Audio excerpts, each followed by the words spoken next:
Hello बच्चों, कैसे हो आप लोग। आप सभी का आज के वीडियो में बहुत बहुत स्वागत है। तो आज यहाँ पे हम लोग जो साइंस 7th क्लास का एक्सरसाइज है 17th वाला इफेक्ट ऑफ लाइट, ये यहाँ पे करने वाले हैं। तो आज यहाँ पे हम लोग इस वीडियो में देखेंगे कि कंप्लीट एक्सरसाइज सारे के सारे क्वेश्चन हम लोग डिस्कस करने वाले हैं with the proper answer. Okay, तो यहाँ पे अगर आप देखो तो सबसे पहला क्वेश्चन है फिलिंग द ब्लैंक्स। तो यहाँ पे टोटल यहाँ पे 4 फिलिंग द ब्लैंक्स दिए हैं और चारों के जो आंसर है ऑलरेडी हमने बहुत अच्छे तरीके से हाईलाइट करके दिए हैं ताकि आपको कोई भी दिक्कत ना आए। ओके, चारों के चारों आंसर आप यहाँ पे देख सकते हो। ओके, उसके बाद गिव रीजन, यानी आपको पर्टिकुलर क्वेश्चन पूछा जाता है और आपको पूछा जाता है कि ये क्वेश्चन में आप क्या रीजन देना चाहते हो, ये क्वेश्चन का आंसर क्या हो सकता है, ये आपको रीजन बताना होता है। ओके, और ऐसे सब क्वेश्चन आपको एग्जाम के अंदर आते हैं, तो आपको ये सारी चीजें ध्यान से आपको करनी होती है। जैसे space beyond the earth atmosphere is dark. अगर आप स्पेस के बाहर जाते हो तो आपने सुना होगा कि पूरा जो एटमॉस्फेयर होता है स्पेस के बाहर वो क्या होता है, पूरा डार्क होता है। तो वो डार्क क्यों होता है? क्योंकि वहां पे कोई भी वैक्यूम नहीं हो, सारा वैक्यूम होता है, कोई भी मीडियम प्रेजेंट नहीं होता है, जिसकी वजह से वहां पे scattering of light. Okay, we are able to read while the sitting in the shade.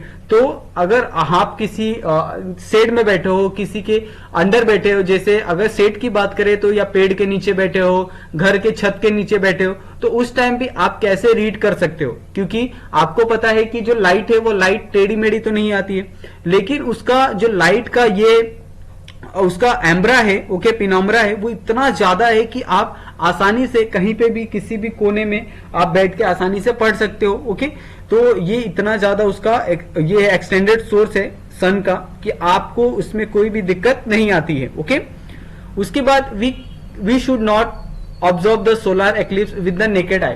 तो आपको पता है कि आप सोलर एक्लिप्स को नेकेड आई से नहीं देख सकते, क्योंकि उस समय आपको पता है कि उस समय भी जो सूर्य के सामने मून आ जाता है, उसके बावजूद भी आप उसको नेकेड आई से क्यों नहीं देख सकते?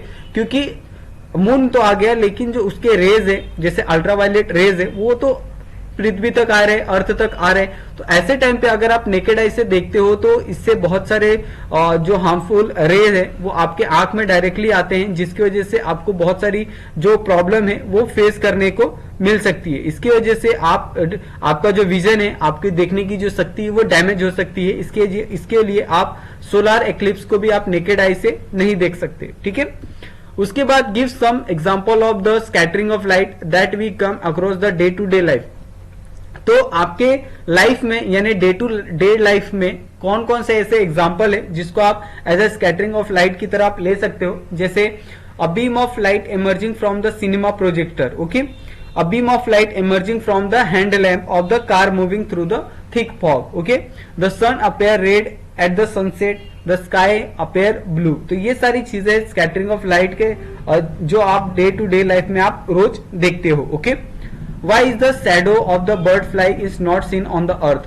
तो कभी आपने सोचा है कि अगर हम लोग खड़े रहते हैं, अगर आप धूप में खड़े रहो तो आपका जो शैडो है वो आपको आगे पीछे कहीं ना कहीं देखने को मिलता है, लेकिन अगर आप देखो, ध्यान से देखो कि जो बर्ड आसमान में उड़ता है उसका शैडो आपको जमीन पे नहीं दिखेगा। वो ऐसा क्यों होता है? क्योंकि आपको पता है कि जो सन होता है, सन एक्सटेंडेड सोर्स ऑफ लाइट है, ओके, और वो एक्सट्रीमली बिगर देन अर्थ है।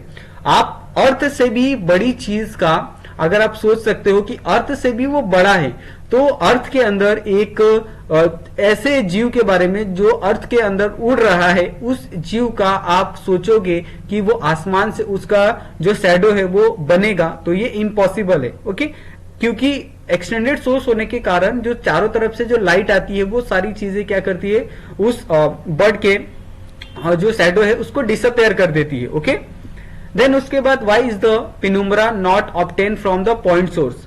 तो पॉइंट सोर्स से हम लोग पिनुम्ब्रा क्यों नहीं ऑब्टेन कर सकते हैं? Scattering of light emerging from the point source does not take place, thus only the dark shadow of the object placed in the front of the point source is obtained. Okay, answer the following friction in our own words. What is the meaning of the scattering of light? तो scattering of light का meaning क्या होता है ये हमने already lower classes में भी पढ़ा है, 5th 6th में भी ये सारी चीजें हम लोग सीखते हैं कि एक्चुअली में स्कैटरिंग ऑफ लाइट क्या होता है।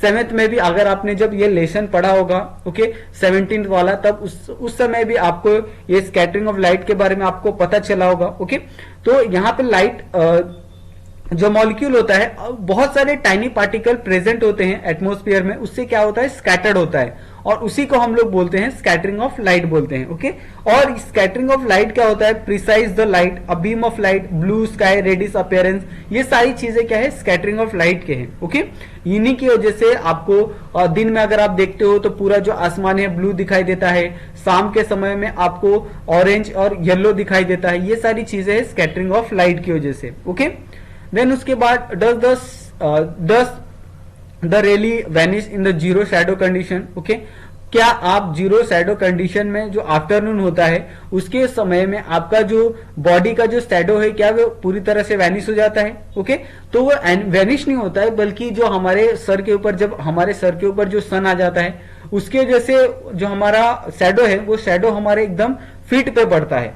तो फीट पे हमको ये सारी चीजें हम लोग एक तरीके से वैनिश मानते हैं, क्योंकि उस समय हमें कोई भी शैडो देखने के लिए नहीं मिलता है। Okay, will the laser beam be seen in the passes through the glass box which contain और लिस्टेड इंक्रीज स्टिक्स। ओके, तो इसका जो आंसर है, जैसे अगर आप क्या करते हो किसी भी लेजर बीम को अगर आप ग्लास बॉक्स के अंदर से अगर पास करते हो तो क्या उसके अंदर से आपको इंसेंस स्टिक्स मिलने वाली हैं, वो आपके बारे में यहाँ पे उसका जो आंसर है वो ऑलरेडी लिख के दिया है। ओके, उसके बाद डिस्कस एंड राइट, तो आपको डिस्कस करना है, आपके दोस्तों के साथ आप डिस्कस करो, आपके टीचर के साथ डिस्कस करो, आपके फ्रेंड के साथ डिस्कस करो, आप अपने घर पे डिस्कस करो, आपको डिस्कस करना है ये सारे क्वेश्चन को और आपको लिखना है कि write a science based paragraph on what if the sun did not rise.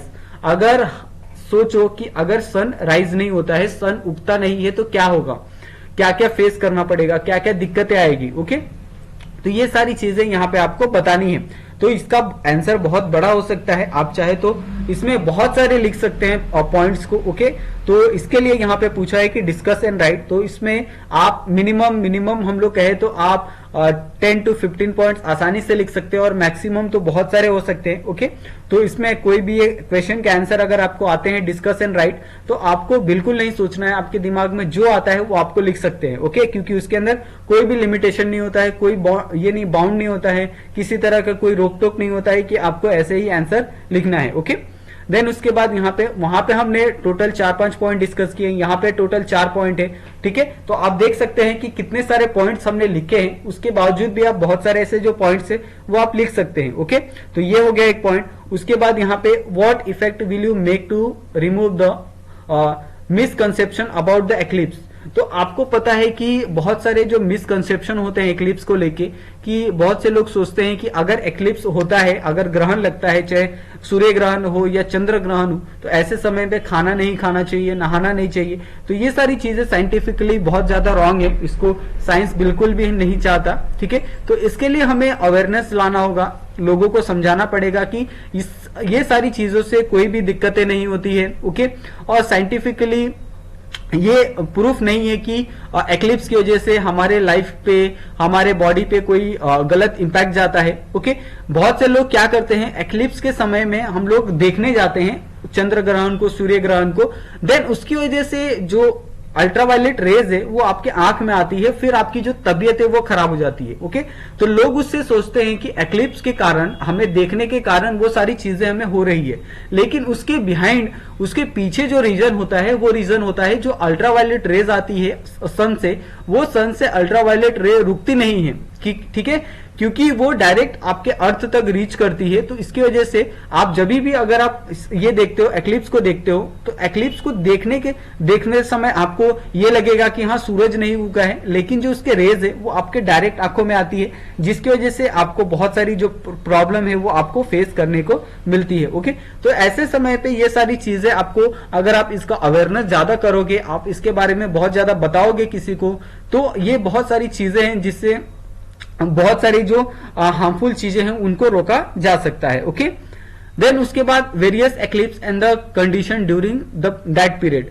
तो आपको बहुत सारे एक्लिप्स देखने को मिलते हैं, सोलर एक्लिप्स हो गया, चाहे total solar, partial solar eclipse हो गया, उसके बाद लूनर सोलर हो गया। तो ये से सारे सब एक्लिप्स हैं, उसमें अलग अलग जो चीजें हैं वो क्या होती है, जैसे सन के सामने मून आ जाता है, मून के सामने सन आ जाता है, तो ऐसे सब चीजें आपको देखने को मिलती है। ओके, या फिर डायरेक्ट सन के सामने अर्थ आ जाता है। ओके, तो यहाँ पे उसके बाद annual solar, lunar solar, total lunar solar, okay, eclipse. तो ऐसे सब चीजें यहाँ पे आप देख सकते हैं और सबके यहाँ पे एक एक दो दो पॉइंट्स लिखे हैं, तो आप आसानी से समझ सकते हैं। ओके, उसके बाद एक्सप्लेन द डिफरेंसेस। तो यहाँ पे टोटल 2 क्वेश्चन हमने लिए हैं, 2 क्वेश्चन है, जैसे point source of light, extended source of light. Okay, उसके बाद दूसरा अम्ब्रा है और दूसरा पिनोम्ब्रा है। ओके, तो ये ऐसे 2 क्वेश्चन है, दोनों क्वेश्चन के आंसर यहाँ पे ऑलरेडी लिखे हैं। तो यहाँ पे आप पहला क्वेश्चन देख सकते हैं, point source of light and extended source of light. ये बेसिकली डिस्टिंग्विश है, यानी आप एक दूसरे में कैसे बताते हैं विशेषताएं अलग अलग चीजों में। तो वैसे ही यहाँ पे पॉइंट सोर्स ऑफ लाइट क्या होता है, एक्सटेंडेड सोर्स ऑफ लाइट क्या होता है। पॉइंट यानी एक पर्टिकुलर पॉइंट, एक पर्टिकुलर चीज होगा जिसका आप उसके लिमिट के बाहर उसका इस्तेमाल नहीं कर सकते।